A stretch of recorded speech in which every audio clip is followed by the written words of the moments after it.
Good evening. This is Crime Classics. I am Thomas Hyland with another true story of crime. Listen. That's a couple of crocodiles roaring. They can do other things. They can snap. They can slither. As a matter of fact, when there's ooze around, they do this most often. They lay eggs, too, but no one's ever heard it done. The crocodiles who've been doing things for us are East Indian crocodiles, from a province in the south through which the Ganges flows. Each village in the province has its private pit, dedicated to the happiness of their slimy and slithering friends. And sometimes a fellow would lose hold and fall into the pit, or jump in, or be pushed in. However they got there, the crocodiles took them in their stride. People were their favorite dish. So tonight, my report to you on Raschi among the crocodiles and the prank he played. Crime Classics, a series of true crime stories from the records and newspapers of every land, from every time. Your host each week, Mr. Thomas Hyland, connoisseur of crime, student of violence, and teller of murders. Now, once again, Mr. Thomas Hyland.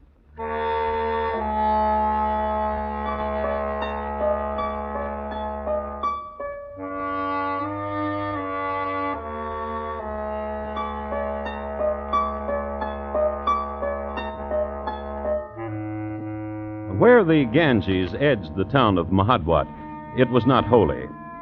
As a matter of fact, there was little to note in the town of Mahadwat.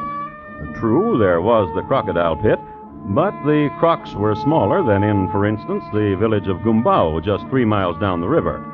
Mahadwat had its share of temples, but they were kind of run down. It had its quota of fakirs, 4 of them, but none of them outstanding, as, for instance, the gray fakir of Gumbao, to whom everybody brought ashes. But it had one edifice of which the villagers were rightly proud, the house of Matabar, a rich and ornate house, of which Udi was its master. It is written, when the moon is Ganges plucked, Vishnu looks with favor on a son who does not stray. A gentleman, an old man, a widower with a son named Raschi. Old man, listen to me. The world is not this village. The world is vast, and I must know it. I plead with you. The world, what I have seen of it. Fruits and ecstasies and all manner Fool. of delights. Fool! It is written, he who tastes I sweet. care not what is written. And what do you do when you wander, son? Beg. You suddenly become a holy man? I merely don my rags, proffer a palm, and when enough coins are placed there, I doff the rags. Then, Father dear, I dress splendidly again and walk to the bazaar. I have found, Father dear... Pariah, vulture. I have found, Father dear, that delights come most easily to a young man who dresses splendidly and who has coins. Surely that is written someplace, or will be written. Father. What? I would not stray. I would remain in the village if you would give me of your wealth. I cannot. And why can you not? Until Raschi, until, son, you prove yourself a man, then will I gladly Old man, listen to me. I am more a man than you could dream of. I've been far already, 100 miles from here, and I will go further. And there will be a day when I will not come back. Speak not so. And I give you another barb to chew on, old man. Speak not her name. Kamala. Kamala, the cousin to my cousin. Perhaps, Father dear, I will marry her. Speak not so. I beg of you, speak not so. She is comely, Father, and of our blood even. What if she walks slow by the river and tarries too long with the fakirs? What of the... Get out! Get out of here! Go! Very well. Shall I come back, Father dear? Ever? Shall I? Son to me. Let me awaken you in your bed here in the morning. Be of my house. I will decide it. I will speak of it to Kamala. Then I will decide it.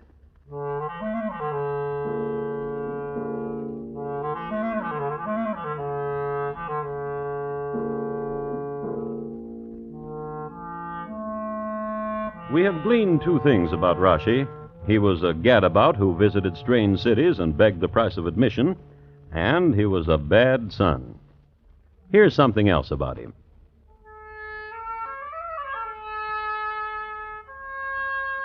He played a musical instrument, a reed pipe. He would go out by the banks of the river, find a clearing in the jasmine, sit and look at the moon. He liked very much to look at the moon, for this same moon rode over the far places, and Raschi was a dreamer. Then, to his dreams, he would finger himself a tune. You might say, didn't he draw cobras? No, he didn't.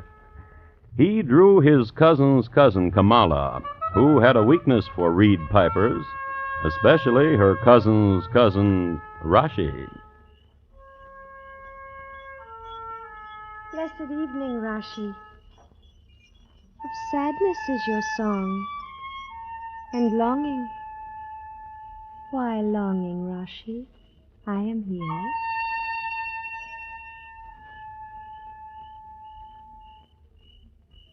That is the moon, Kamala. Yes. A moon my father will not buy for me. Wicked father. Raschi, Yes. were he to buy it, what would you do with it? Give it to you, Wicked father. miser, Old father. who will not die, Raschi. who will never die. Raschi, What? I brought you a lotus to tie into my hair. Again? You tire of me? No, I never will. Give me the bud. Yes. Kamala, Yes? it would be well if my father would die. Oh, widen not your fawn's eyes in dismay, but think of it. It would be well if my father would die. Then the moon and what it looks upon would be yours and mine. Look you there, where the river bends. Huzur the fakir glows his coals. Huzur the wise. Not so wise. Wiser than you, therefore wise. You would go to him? He has said to me, saying, Kamala, child, in trouble and in question, come to me. Kamala, child, saying he said, My father is a trouble. Huzur the fakir glows his coals. Let us go to him. Yes.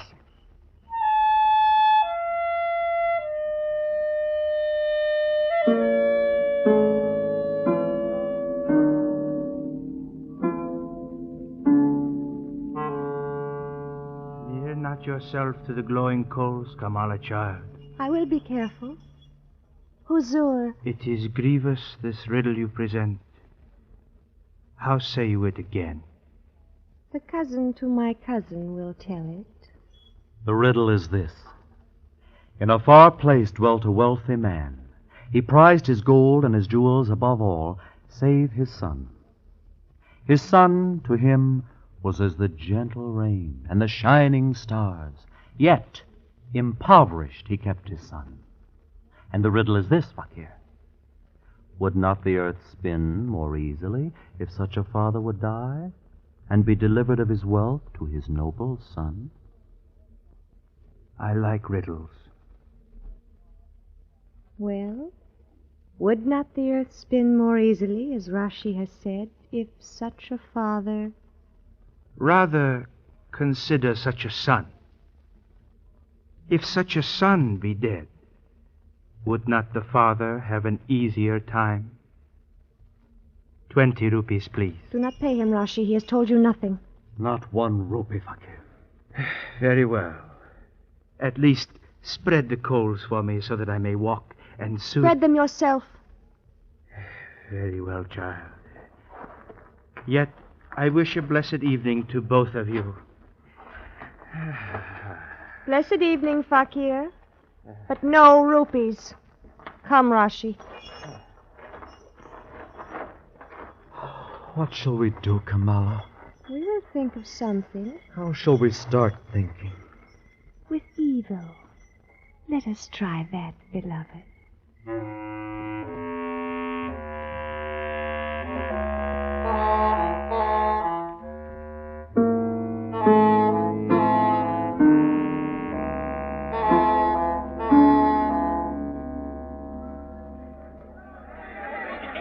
Enough food to eat. Son, why do you mock me in the public market? And what you say is not so. I am in rags, the son of a rich man in rags, nor is there enough to eat. And villagers, listen. These lies you are saying. Why? Listen all. My father sits among his riches and draws his hands over them and laughs in his beard. Nor does he give charity without expecting return. Lies. It is the truth. And I, his son, must share scraps with his dog. I tell you this, all of you, so if one day I am starved... A curse on my son. Better he should be dead.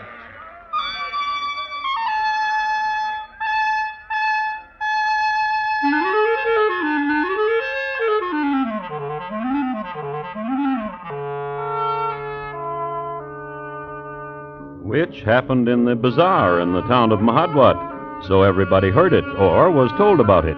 Results? Much nodding of heads and plucking at beards and mumbling and gossip at the wells. And more so when Raschi was suddenly not around any longer, not at his usual haunts, and no more piping of the reed among the jazzmen. People forgot that Raschi disappeared from town quite often. Instead, they remembered what his father had shouted at him in the bazaar. A father had growled, and the villagers were mumbling. And one day, this happened. What brings you to my house? You are my cousin's uncle, Udi. Should I not be in your house? Speak what you want and go. I have a letter. From my son? No, not him. Where is he? I will read you the letter. Give it to me. Gently, gently. Very well, then. Very well, then. To Kamala, beloved of Raschi. Very well, then. Read it. Do you pray me? I pray you. To Kamala, beloved of Raschi. The father of Raschi has slain him and has hidden his body. Lie. What lie is this? So the letter says. Who sent such a letter? I found it at my door. There is no name to it. It is a lie. Nevertheless, I will journey to Gumbau, where there are people of England who are called police. And I will show them this letter. Kamala, child. I will journey now. I pray you. This minute.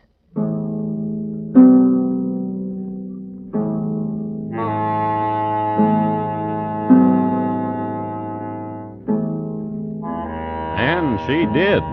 She showed the letter to the police. They looked all around the village for Raschi. One of the more alert of them noticed that the crocodiles in the pit had been dozing for the last 2 days, which meant they had eaten a lot, which made the police drag the ooze. They found a bone. So they arrested Udi for the murder of his son, Raschi. The penalty for murder in the village was tearing a person in two.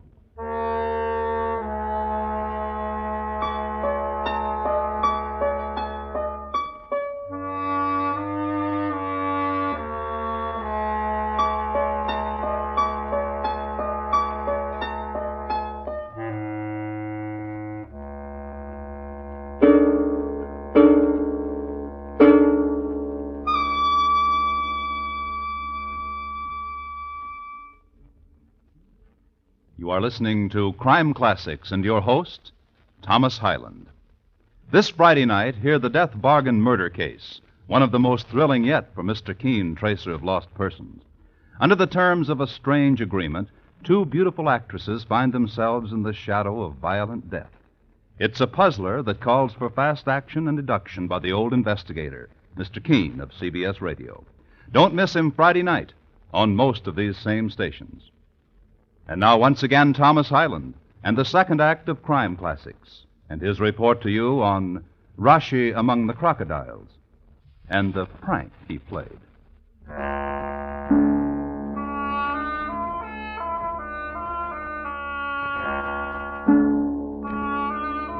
A few words about South Konkan, India, in the summer of 1894. The weather was fine, and the jute crop was phenomenal. Sir Ramsay Gwendon, better known as Sir Ramsay of the Loom, had just endeared himself to the populace by establishing the first twine and rope factory in the area, utilizing all but a small portion of the available jute. True, Sir Ramsay was later vilified as a slaveholder and his factories torn down by hand by enraged natives. Nevertheless, he is down in history as one of India's first prime users of jute. Now, of the town, Mahadwat is, as we know, a rather insignificant part of the province. And in the summer, it is apt to run against the grain, especially the grains of Englishmen who are not much used to the brutal heat and swelter. So it came to pass that the Englishman who happened to be in town at the time, and who was a policeman, is an Englishman who should be admired. His name, Roger Sharman, a man of infinite patience. Go on. I did not kill my son. I did not. Well, go on. I loved my son. He was my strong right hand and my boon. A moment. My dear, Yes, sir. what is it that you tell me has been bruited about in the bazaar? Child? Ask anyone. No, I ask you. That this old man hated his son, cursed him, and threatened to kill him. Saab, Go on. do you know of this girl? No. No, what about her? She walks slow and smiles with ease. Go on. She is not to be trusted. She speaks lies. Oh, good fellow. How do you explain this bone? Well? Pardon, sir. This bone. How do you explain it? The one we found in the crocodile pit. Sab, Yes, child. the old man cannot explain the bone, for it is the bone of Raschi, of his shoulder. I swear to you, I would not kill my son. I swear it. Is it not true that you argued? True. And that you wished him dead? In the It is fit of... true. Dear man, I'm afraid you're under arrest. When will you tear him in two? Child. Child, listen to me. Yes? No longer the law of the jungle, but the civilized law. Udi Matabar will be tried, and justice will prevail. Justice will prevail. This means death? If he is guilty. I am not guilty. My dear fellow, you say that so often. What are you trying to hide, dear fellow?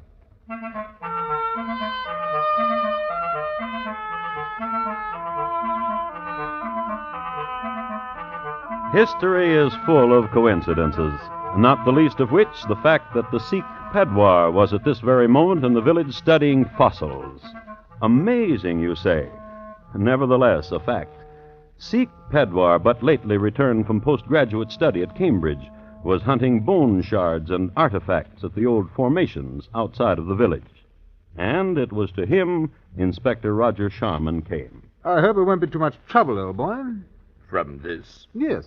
I've heard it's done to reconstruct the figure of the man from a bone section. Yes, yes, it is. However, Yes? what are you trying to prove? My dear fellow, should the figure you construct be 5.5 feet in height, of wide construction, and neck a bit longish, I'm told, then we shall have proof that a young man named Raschi has been chewed by the crocodiles. Yeah.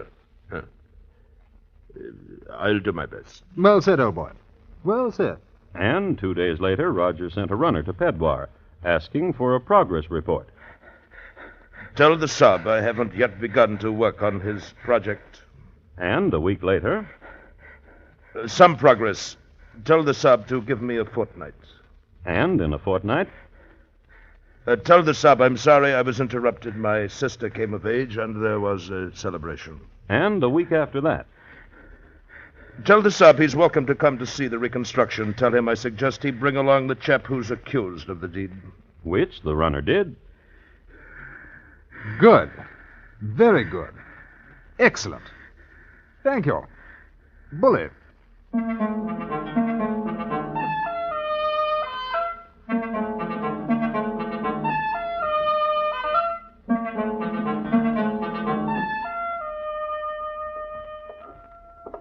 This way, gentlemen. It is not my son. It will not be my son. But if it is my son, I did not do it. I swear it. Well, you keep saying that, old chap. Right in here. There. I say. It is not my son. It is not Of my... course it is not. It's a water buffalo. Oh, I say. But then a joint of water buffalo was thrown to the crocodiles and not Raschi. I would say so. Then I am free. Hold on, old boy. Only a part of your case against you has been destroyed. Your son is still missing, and we don't know what you've done with him. You're charged, and you must stand trial. That's the law. Come along. Boudoir. Yes. Thank you. Thank you very much.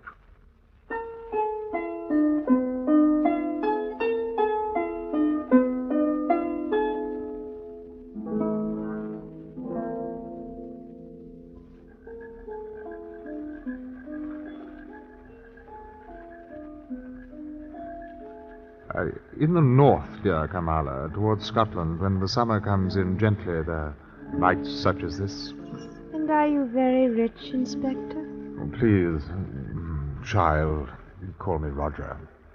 Are you very rich, Roger? Rich? Yes. How do you mean, child? Money. Child, you must listen to me. To what? The letter Letter? that you received that said Udi murdered his father. He did. That said he threw his son into the pit with the crocodiles. He did. And the bone? It is the bone of a water buffalo, child. How could you know? But you knew. How could you know?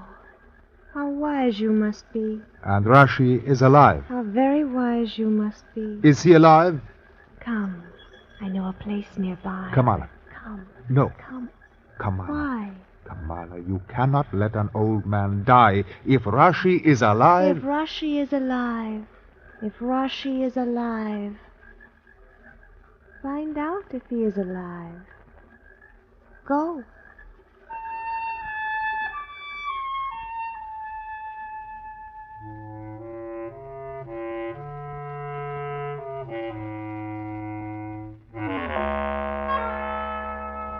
Roger Sharman was a conscientious constable. Neither warm summer night, nor scent of lotus, nor closeness of Kamala, who wore a jewel and bells on her ankles, none of these distracting elements could keep him from his appointed tasks. His next move was obvious. Armed with a full description of the lad, he traveled downriver to the town of Gumbao, and there made inquiry.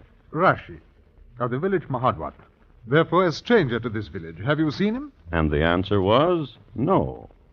About this high, given to wearing beggar's clothes? And the answer was a shrug.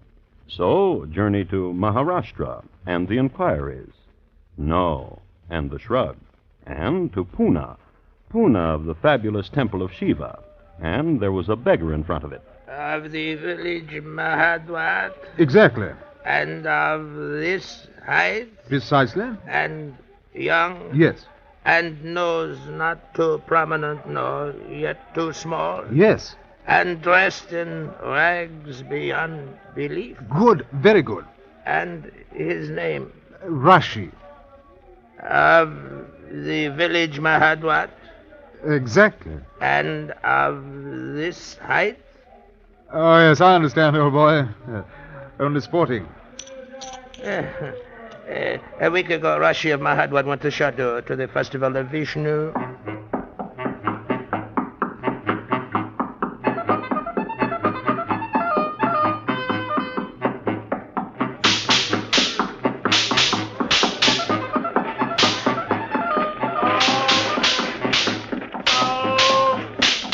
Alms for the love of Vishnu!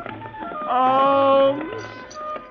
Oh, may the goddess Vishnu embrace thee with all I say, old boy, isn't your name Raschi? Aren't you from Mahadwat? Aren't you? I say, don't try to run. You. Oh, very well. I say, now.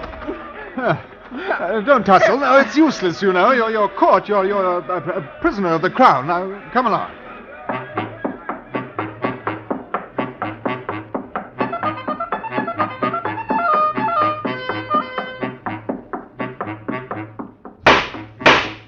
I therefore present to the Crown this thesis, that Udi Matabas strangled his son until he was dead. Then in the still of the night he did... I did not, I swear it. He did dispose of the body of his son Raschi. I ask the court to look at the accused. Where in the court's memory has he seen such evil in a face, such depravity? I am a good man. I have never harmed even a face eaten by lust and avarice. His tongue tells the lie of serpents, and his eyes mirror the wantonness No.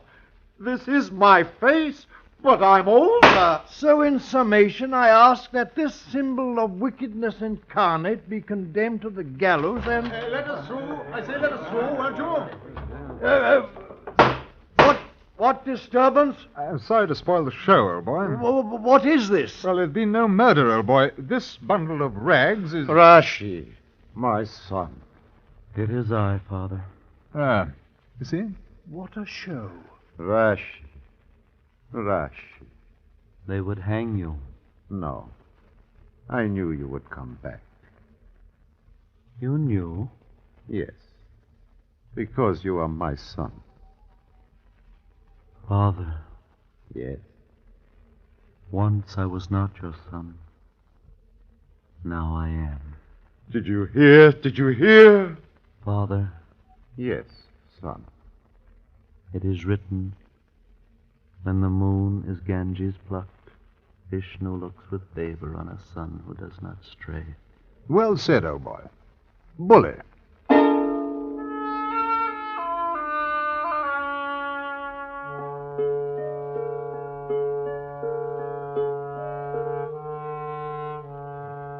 And arm in arm they went home, father and son. And the father was more generous with his wealth, and the son more generous with his love. And the girl Kamala? Why, Raschi married her, and they had a lot of trouble with their children. And the Ganges flowed down to the sea.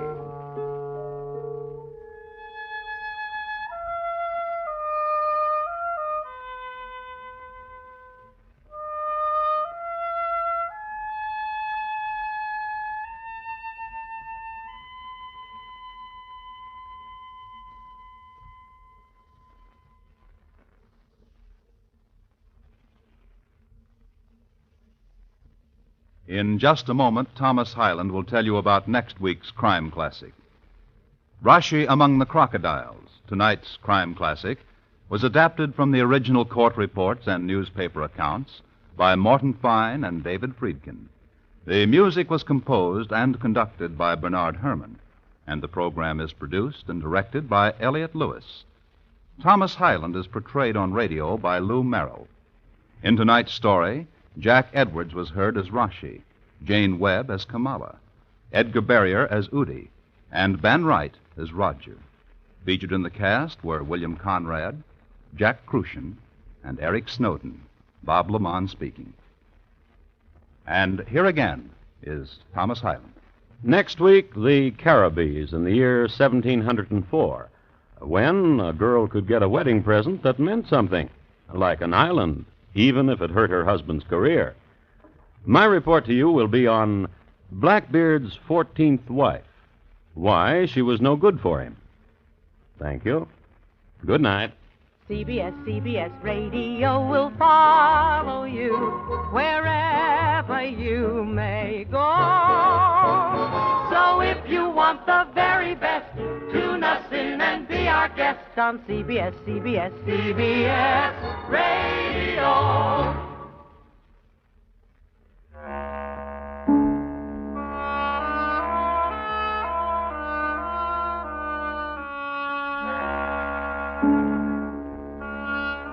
Lionel Barrymore's Radio Hall of Fame is great Sunday night drama on the CBS Radio Network.